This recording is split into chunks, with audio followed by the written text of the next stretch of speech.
Les bendigo en el nombre de Jesús el Cristo. Pablo estaba totalmente alineado a la dirección de Dios. Dios está moviendo todo hacia la evangelización mundial. Y Pablo, como era un verdadero evangelista, estaba alineado totalmente allí. Pablo sabía muy bien que para cumplir la evangelización mundial, Dios levanta a los discípulos. Por eso Pablo tenía ese corazón por los discípulos. ¿Hasta qué punto? Que él escribió esta epístola a la iglesia de Roma. No era una iglesia que había sido levantada a través de Pablo. Él nunca había estado ahí hasta entonces, pero tenía ese corazón de darle la respuesta a través de la palabra, para que se levantaran como verdaderos discípulos y pudieran cumplir la evangelización mundial.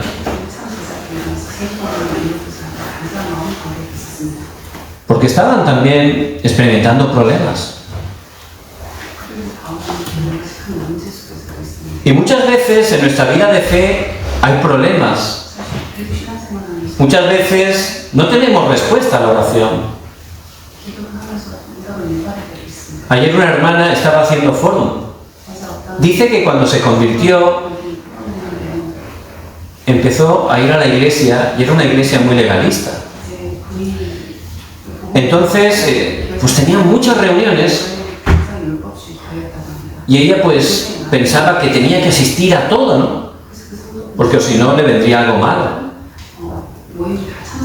Y había reuniones de oración, pero ella no sabía orar muy bien. Y dice que era muy difícil, muy duro para ella, se esforzaba, pero era muy difícil. Dice que en esas reuniones, pues estaban orando horas. Pero ella lo pasaba muy mal, ¿verdad? Porque no sabía la oración. Pero por apariencia lo hacía, ¿verdad? Por legalismo. Y dice que al final, como se sentía tan mal y no sabía qué orar, pues movía solo la boca, ¿no? Como si estuviera orando. Y realmente muchos creyentes no están disfrutando el Evangelio. Y ese es el problema, que no conocen el Evangelio. Tenemos que conocer y disfrutar el Evangelio. Pablo tenía un corazón por el pueblo de Israel. En el versículo 1 del capítulo 10 dice: hermanos, ciertamente el anhelo de mi corazón y mi oración a Dios por vosotros es para salvación. Él tenía ese corazón, oraba para que el pueblo de Israel pudiera conocer el Evangelio. Y dice que ellos tenían celo de Dios. Y es verdad, se esforzaban mucho, ¿verdad?, para intentar agradar a Dios, pero no según ciencia. Es decir, que lo hacían a su manera. No lo hacían a la manera de Dios. Se esforzaban, pero lo hacían a su manera. No estaban conociendo el Evangelio, lo estaban haciendo a su manera. Y eso es un problema muy común, ¿verdad? Lo hacemos a nuestra manera. Así no funciona. Ellos pensaban que cumpliendo la ley, esforzándose, tendrían respuesta. Pero era imposible, porque eran pecadores, ¿verdad? Y es imposible cumplir toda la ley. De hecho, Dios dio la ley para eso, para que se dieran cuenta que eran pecadores y se dieran cuenta que necesitaban un Salvador. Porque el cumplimiento de la ley es Cristo. Y era para que se dieran cuenta que eran pecadores y buscaran a Cristo, que es el único y suficiente Salvador. Pero realmente no conocían el Evangelio, no lo estaban disfrutando. ¿Y cuáles son las consecuencias? Vemos que el pueblo de Israel sufrió desastres continuamente por no conocer este Evangelio. Fueron esclavos, ¿verdad? Después fueron cautivos en Babilonia. Después fueron totalmente colonizados por los romanos. Y más adelante fueron dispersados por todo el mundo.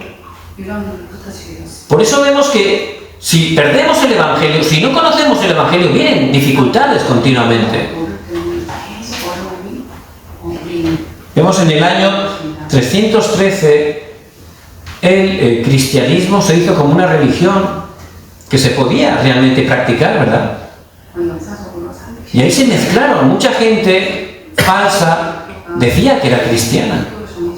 Por eso la Edad Media perdió el Evangelio. Fue una época de gran oscuridad. Se levantaron guerras, se levantaron enfermedades, se levantó la peste bubónica. 1/3 de la humanidad murió. Y eso es la consecuencia cuando no se está predicando el Evangelio. Por eso, si no conocemos el Evangelio, si no disfrutamos el Evangelio, es lo que ocurre a nuestras vidas y a nuestras familias, ¿verdad?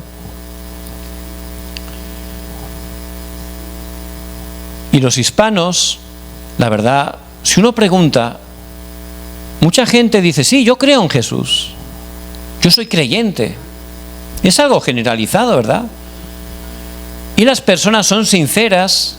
¿Por qué? Porque es lo que han aprendido desde pequeños, quizás en el colegio, o es algo tradicional. Pero si le preguntas a cada uno, tienen un pensamiento distinto de quién es Cristo. Cada uno te dice una cosa, ¿verdad? Y es lo mismo que ocurrió cuando Jesús les preguntó a sus discípulos en Cesarea de Filipo. Hay gente que es sincera, pero ve a Jesús como Juan el Bautista, haciendo un movimiento social, ¿verdad? Otros lo ven como Elías, piensan que lo importante son los milagros, lo místico, están enfocados en esas cosas, ¿verdad? Otros piensan que es como Jeremías, la misericordia, las lágrimas, ¿verdad? Tienen ese concepto de Jesús, o otro de los profetas. Pero realmente Jesús el Cristo vino a solucionar lo que nadie más podía solucionar. Él realmente, eternamente, ya estaba preparado, ¿verdad? Y Él se encarnó en el Nuevo Testamento como estaba prometido y fue a la cruz, y en la cruz quebrantó esas 3 maldiciones. Él murió, pero al 3er día resucitó. Y Él volverá en su segunda venida, cuando sea proclamado este Evangelio a todas las naciones, y Él vendrá como juez. Por eso, como dijo Pedro, tú eres el Cristo, el Hijo del Dios viviente. Y tenemos que estar creyendo en Jesús el Cristo conforme a la palabra, conocer correctamente el Evangelio. Por eso en 1 de Juan 5, versículo 1, dice, todo aquel que cree que Jesús es el Cristo es nacido de Dios. Hay que creer conforme a la Escritura, conforme a la palabra, que Jesús es el Cristo. Y ciertamente, esa salvación tan grande que Cristo ha recibido es solo por gracia de Dios, es a través de la fe. Por eso en el pasaje de hoy dice en Romanos 10:13, porque todo aquel que invocare el nombre del Señor será salvo. No hay que hacer nada, hay que creer en Jesús el Cristo, hay que invocar su nombre para poder recibir esa salvación tan grande. Pero dice en el 14, ¿cómo pues invocarán a aquel en el cual no han creído? 15, ¿y cómo creerán en aquel de quien no han oído? ¿Y cómo irán sin haber quien les predique? ¿Y cómo predicarán si no fueren enviados? Para que puedan conocer el Evangelio, primero dice que tienen que ser enviados para que prediquen, para que puedan oír, para que puedan creer los que Dios tiene preparados y puedan invocar. Por eso tenemos que saber que ya hemos sido enviados. El Señor resucitado dijo, id y haced discípulos a todas las naciones. Id por todo el mundo y predicad el Evangelio a toda criatura. Pero la realidad es que no estamos realmente obedeciendo ese mandato, ¿verdad? Ya hemos sido enviados. Por eso aquellos que por gracia de Dios están cumpliendo esa gran comisión, tienen ese corazón para compartir el Evangelio, son aquellos que dice: cuán hermosos son los pies de los que anuncian la paz, de los que anuncian buenas nuevas, porque están cumpliendo el deseo de Dios. Por eso el Señor nos ha salvado, nos ha dado esa dirección. Ya tenemos que ir, ¿verdad? Hemos sido enviados para predicar. Aquellos que de verdad, por gracia de Dios, están siguiendo ese mandato, están cumpliendo el mayor deseo de Dios. Por eso son muy importantes para Dios. Cuán hermosos son los pies de los que anuncian la paz, de los que anuncian buenas nuevas. Y yo les bendigo en el nombre de Jesús el Cristo. Que ustedes sean esos que están realmente siguiendo la palabra de Dios y llevando este Evangelio, anunciando la paz, anunciando las buenas nuevas. Ciertamente Dios va a levantar grandes obras a través de sus vidas. ¿Por qué tenemos que llevar este Evangelio? Porque es la única manera, la única, de poder salir de ese problema invisible, la raíz de todos los problemas. No hay otra manera de salir de ahí. Las personas nacemos separadas de Dios. Es algo que hemos heredado desde Adán y Eva, ¿verdad? Pero la gente no lo sabe. ¿Y qué hace? Intenta buscar cosas físicas, materiales. Piensa que lo importante es tener muchas cosas, ¿verdad? Piensa que sus problemas son esos. Y por eso se esfuerza en conseguir esas cosas. Pero, aunque los consiga, todavía está sufriendo. Y ese era Pablo, ¿verdad? Pablo se esforzaba muchísimo. Él estaba muy preparado, pero todavía estaba sediento espiritual. Por eso, como no funcionan las cosas físicas, empiezas a buscar la religión.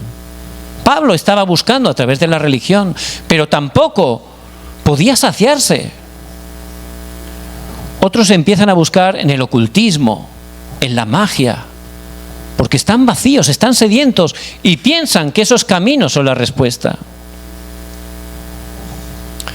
Hace muchos años, cuando era niño, pues todos los domingos nos juntábamos todos los tíos, los primos, en casa de mi abuela. Tenía una casa muy grande con mucho terreno. Y allí comíamos todo, lo pasábamos muy bien cada domingo. Y después de la comida, pues los mayores se quedaban dentro de la casa, hablando, y los niños pues íbamos fuera, ¿verdad?, a jugar. Era muy divertido. Pero de repente empezó a salir en la televisión sobre la Ouija. La Ouija es un tablero que invocas muertos, invocas espíritus, y lo hacían como un juego, ¿verdad? Pero lo empezaron a vender por toda la nación. Lo anunciaban en la televisión, parecía algo inofensivo, como un juego. Entonces recuerdo que mis padres pues compraron eso. Y después de la comida, pues en vez de estar platicando, como todos tenían curiosidad, pues empezaron a practicar eso, ¿no? Pensando que era algo como una broma, que era mentira, ¿no? Pero cuando lo empezaron a hacer, yo me acuerdo, pues realmente el vaso se movía, era algo real. Yo me acuerdo que me daba mucho miedo, ¿no?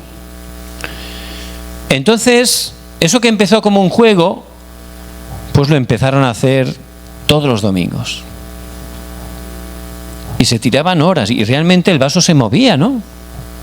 Y tenían muchas preguntas todos, ¿verdad? Y pensaban que eso era algo bueno. Pero la verdad a mí me daba mucho miedo, ¿no? Y me acuerdo un día que estábamos allí y de repente el vaso se empezó a mover, dando vueltas, y de repente saltó al aire y explotó. Y nos quedamos todos con un miedo, se quedaron todos temblando, ¿no? Los niños salimos corriendo, ¿no? Y los mayores estaban también callados, ¿no? y ya lo cerraron, ya no volvieron a hacerlo, se asustaron muchísimo, ¿verdad? A partir de ese momento, me acuerdo perfectamente, empezaron a surgir peleas entre mis tíos, mis padres. Se empezaron a pelear. Durante años se llevaban muy bien, había un gran ambiente familiar. Pero desde ese momento empezaron a haber problemas. Luego recuerdo que también familiares míos empezaron a ver cosas extrañas por la noche, a sentir presencias, incluso a tener visiones. Empezó desde ese momento. Yo en ese momento no sabía lo que era eso, ¿verdad? Pero luego, al conocer la palabra, al conocer el mundo espiritual, me di cuenta, ¿verdad? Cómo realmente cuando uno hace idolatría, cuando uno está abriendo puertas a través del ocultismo, la magia, estás abriendo puertas a Satanás y los demonios y entran. Y vienen desastres, y vienen problemas, porque Satanás vino a hurtar, matar y destruir. Pero la gente, como está sufriendo, está vacía, pues es engañada de esa manera. Por eso realmente, aunque humanamente teníamos muchas cosas buenas, pues nuestra vida estaba totalmente vacía. Como Pablo, sufriendo grandemente. Y Pablo, cuando por gracia de Dios, camino de Damasco, pudo conocer a Jesucristo, el Señor Jesucristo le apareció. Él estaba tan agradecido, ¿verdad? Tan agradecido. Por eso, cuán hermosos son los pies de los que anuncian la paz, de los que anuncian las buenas nuevas, porque ese problema espiritual con el cual nacemos, no hay manera humana de salir de ahí. Las personas nacen separadas de Dios, nacen totalmente en pecado y atrapadas por Satanás, y contra más crecemos, más problemas tenemos, y no sabemos la manera. Antes de conocer al Señor tenía un negocio. Y tenía un cliente, muy buen cliente, venía todas las semanas. Pero era un hombre bien serio. Parecía amargado.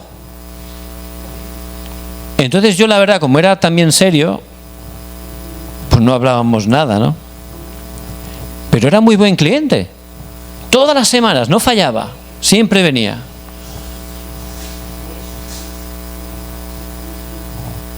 Y durante años, pero no teníamos ninguna relación. Él venía, le cobraba, y ya está, no hablábamos nunca, porque chocábamos bastante, ¿no? Y yo, por supuesto, antes de conocer al Señor estaba sufriendo, ¿no? Y cuando me convertí, pues Dios me guió a una iglesia. Y cuando fui a la iglesia me quedé sorprendido. ¿Por qué? Este cliente era anciano de la iglesia. Era anciano de la iglesia. Y la verdad que era muy buen hombre y era un buen cristiano. Pero como tenía heridas en su corazón, pues la verdad no estaba evangelizando, ¿verdad? Tampoco entendía bien el evangelio. Y yo lo que pensaba siempre es, este hombre venía todas las semanas, ¿por qué nunca me habló de Jesús el Cristo? Yo estaba sufriendo. ¿Por qué no me habló desde el primer día que Jesús es el Cristo, verdad? Me hubiera evitado tanto sufrimiento. Por eso realmente la única manera de salir de ese problema espiritual es a través de Jesús el Cristo. Por eso, cuán hermosos son los pies de los que anuncian la paz, de los que anuncian las buenas nuevas. Y este evangelio tan precioso no solo soluciona ese problema invisible. A través de conocerlo, nos convertimos en hijos de Dios. Entramos en el reino de Dios. Y ya tenemos una misión, ¿verdad? Podemos encontrar la misión. Por eso Pablo, nada más conocer el evangelio, él preguntó, ¿qué quieres que haga? Y Dios le habló a través de Ananías. En Hechos 9:15 le dijo, ve porque instrumento me escogido es este, para que lleve mi evangelio a los gentiles, delante de reyes y al pueblo de Israel. Ya le dio la misión. Iba a ser utilizado para proclamar el Evangelio a todas las naciones, pero por supuesto no podemos hacerlo por nuestras fuerzas, ¿verdad? Por eso hay que empezar en oración. Muy importante. Necesitamos empezar en oración. Los discípulos, después de estar esos 40 días en el Monte del Olivar, ya tenían clara la misión. Pero primero tenían que esperar, ¿verdad? Hechos 1:5. Hay que esperar. Pero esperar, no esperar sin hacer nada. Esperar orando. Esperar disfrutando del respaldo del trono celestial. Porque el evangelismo comienza en oración. Nuestra misión hay que comenzarla en oración. Por eso, los discípulos en Hechos 1:14 estuvieron 10 días. ¿Qué estaban haciendo? Perseverando en oración, unánimes, en oración y ruego. Estaban orando con ese corazón ardiente. Y eso es lo primero que tenemos que estar experimentando. Para poder proclamar el Evangelio hay que comenzar en oración. Tenemos que ser capaces de orar en cada lugar que estemos. José, en cada lugar que estaba, él era capaz de orar. Siendo esclavo, estando en la cárcel, él era capaz de orar, sabía el poder de la oración, sabía el respaldo del trono celestial. Tenemos que orar aunque estemos en medio de sufrimiento y dificultades.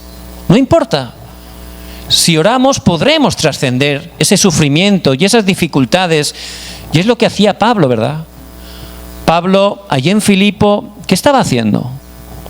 Con Silas, a medianoche estaban orando, alabando a Dios. Realmente disfrutaba de la oración y sabía que su respaldo es el trono celestial. Y ese es el poder de la oración. Y también, si no tenemos el poder de la oración, vamos a ver las cosas con nuestro punto de vista, ¿verdad? ¿Cuál es nuestro punto de vista? Esto es bueno, esto es malo. Esto es justo, esto es injusto. Ese es nuestro punto de vista. Pero es el mismo punto de vista que los no creyentes. No hay diferencia. Pero cuando empiezo a orar, ahí trasciendo mi nivel humano. Y puedo ver todo con los ojos del Evangelio. Puedo entender el plan que Dios tiene. Es distinto, por eso necesito la oración. Y a través de la oración es la única manera para que podamos cambiar nuestras vidas, ¿verdad? Tomando la palabra y orando. Es la manera de quebrantar y salir de esas fortalezas, ¿no? Como decía la palabra en esta mañana. Esas fortalezas, nuestras armas, son espirituales. Hay que tomar la palabra y orar. En ese momento, esas fortalezas que están en nuestro pensamiento, trampas, moldes incorrectos, ataduras, son quebrantados en el nombre de Jesús el Cristo. Todo argumento, toda altivez, caen totalmente a los pies de Cristo. Ese es el poder de la oración. Por eso Pablo, él lo entendió. Es verdad, él tenía una misión. Pero primero hay que empezar orando. Para poder compartir este Evangelio hay que comenzar en oración. Disfrutar de esa oración. ¿Qué es la oración? Disfrutar del poder del trono. Ese poder del trono dentro de mí. Y luego orar para que esa bendición se transmita a mi campo. Esa es la oración que tengo que disfrutar. Por eso, levantar la torre de oración. 24 horas. Ya podemos disfrutar del respaldo del trono celestial 24 horas con la oración. Jorge Müller fue grandemente utilizado por Dios. Él disfrutaba verdaderamente de la oración. En su época había un gran problema. ¿Cuál era? Había muchos huérfanos. No había lugar para ellos. Su destino era la muerte o la mala vida. Pero él orando pudo entender el mandato celestial, la manera de cumplir la evangelización en su época, ¿verdad? Si oramos, vamos a ver cuál es la manera correcta que Dios tiene para nosotros para cumplir la evangelización mundial, ¿verdad? Porque Él tiene una manera, ¿verdad? No tiene 20. Hay una manera que tenemos que encontrar en oración, porque si empezamos a hacer muchos caminos, ahí nos vamos a dispersar, ¿verdad? Por eso él lo entendió. Había que salvar a los huérfanos. Por eso él empezó a orar para conseguir todo, para levantar esos orfelinatos. No solo para darles abrigo, comida, sino sobre todo para darles el Evangelio. Como realmente era la voluntad de Dios, a través de la oración, sin pedir nada a nadie, Dios le empezó a dar todo. Cuando nos alineamos con la oración del pacto, la oración de la evangelización, ahí Dios nos empieza a dar respuesta. Y le dio la economía para levantar un orfanato, los maestros, le dio todo lo necesario. Pronto se quedó pequeño, siguieron orando y pudieron comprar un terreno en Bristol, en Inglaterra, levantar edificios. Y él nunca pidió economía a ninguna persona, nunca. Él siempre pedía todo en oración a Dios. Y como era el deseo de Dios salvar a esos huérfanos, Dios le daba respuestas sorprendentes. Miles de huérfanos fueron al orfanato, pudieron cambiar su destino, no solo alimentándose, sino conociendo el Evangelio de Jesús el Cristo. Por eso, realmente quedó como un monumento de la fe, un monumento de la respuesta a la oración. Nunca pidió economía a nadie, nunca. Hasta para las cosas pequeñas, él oró con fe y Dios, para cumplir la misión, su mayor deseo, la evangelización, le dio respuesta. Por eso, cuán hermosos son los pies de los que anuncian la paz, de los que anuncian buenas nuevas. Y esa es la bendición del Evangelio. No solo me salva, no solo me quita de ese problema invisible, me da una misión, ¿verdad? ¿Qué misión tan preciosa tenemos? Compartir el Evangelio y nos equipa para la misión. Podemos disfrutar de la oración, del respaldo del trono celestial, porque solo a través de la oración podemos estar verdaderamente satisfechos. Y no solo eso, en tercer lugar, me da el poder para ser testigo. Para ser testigo. Dios me levanta como testigo, porque si comenzamos a orar, ciertamente en el horario de Dios se van a levantar las obras del reino de Dios. Y es lo que Pablo hacía. Él, como evangelista, en cada campo donde Dios le guiaba, él comenzaba orando, tomando el pacto y orando para que se levantaran las obras del reino de Dios. Su primer viaje misionero a Chipre, vemos allí, cuando le quería predicar al procónsul Sergio, ese Bar Jesús, que era un mago, se estaba oponiendo. Pero en ese momento él oró y quedó ciego temporalmente. Y después de quebrantar la oscuridad, pudo proclamar al procónsul Sergio Paulo que pudo recibir el Evangelio. Y vemos que es la manera de Dios, ¿verdad? Primeramente, el evangelismo, para poder transmitir estas buenas nuevas, hay que tomar el pacto y orar. Eso es lo primero que tenemos que hacer. Empezar a disfrutar del poder espiritual. Y en ese lugar, en el horario de Dios, se levantarán las obras del reino de Dios. En ese momento se levantarán las obras de salvación. Es lo mismo que también experimentó en Filipo, ¿verdad? Cuando estaba en la cárcel, ¿qué hizo primero Pablo y Silas? Orar. Hasta el punto que se levantó un terremoto. Ahí se levantaron las respuestas del reino de Dios. La oscuridad fue quebrantada. ¿Y ahí qué ocurrió? El carcelero y su familia, como dice en Hechos 16:31, pudieron recibir el Evangelio. Pudieron ser bautizados. Y también en Éfeso, lo mismo. Él primero estuvo en la sinagoga hablando del reino de Dios. Luego 2 años en casa de Tirano, todos los días compartía la palabra y oraban. ¿Qué ocurrió? Se empezaron a levantar obras de sanidad, el reino de Dios. Muchos voluntariamente dejaron los amuletos, los libros de adivinación, los quemaron. Esas son las obras del reino de Dios. Y la gente se convertía. Dejaron de hacer idolatría en el templo de Diana. Eso es las obras del reino de Dios. Después de estar tomando la palabra y orando, se levantaron esas obras de salvación. Y tenemos que comenzar por ahí, ¿verdad? Ciertamente la gente está sufriendo. En nuestros campos están llenos de dificultades. Por eso en este día tenemos que abrir los ojos. El Señor nos ha enviado, ya nos ha enviado, ahora tenemos que obedecer. Por eso tenemos que comenzar en oración, tomar el pacto y comenzar a orar. ¿Por qué? Cuán hermosos son los pies de los que anuncian la paz, de los que anuncian buenas nuevas. Por eso la conclusión, que comencemos levantando esa torre de oración. Hay que comenzar haciendo la torre de oración. Tomen el pacto de Jesús el Cristo que ha consumado todo y comiencen a orar. Ustedes son los que Dios ha escogido para llevar este evangelio. Cada uno de ustedes, no importa su condición, su edad, el Señor le ha escogido. Y Él quiere que sean esos testigos, esos evangelistas que están compartiendo el evangelio. Por eso levante primero esa torre de oración, tome la palabra y comience a orar.